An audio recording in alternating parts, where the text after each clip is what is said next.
ভাই বেগুন মার্কা ভুট্টা দিয়ে কি করে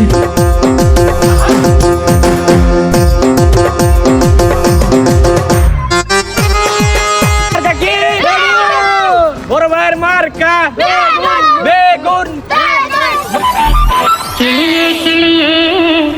সবাই চুপ করে থাকেন, কেউ কথা বলেন না। আমি দুইটা কথা বলবো আপনাদের মাঝে, সবাই কান দিয়ে শুনবেন।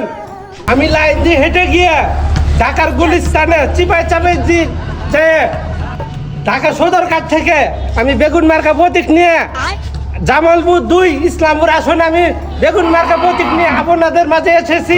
আপনারা সবাই খুশি তো? ভাইয়েরা আমার, আমাকে যদি বেগুন মার্কা নিয়ে সবাই যদি পার করেন, যাদের গ্রামে স্কুল নাই ওইখানে স্কুল আমি বাদ দিয়ে আমি সিনেমা হল করে দিব। যাদের বাড়িতে বদনা নাই বাথরুম ভেঙে আমি ওখানে বদনে কিনে দেব। যাদের লেখাপড়ার জন্য টাকা পয়সা নাই ওদের আমি টাচ কিনে দিব। যাদের রাস্তাঘাট নাই ওই রাস্তা খুঁজে আমি টাকার খুঁজে দিব।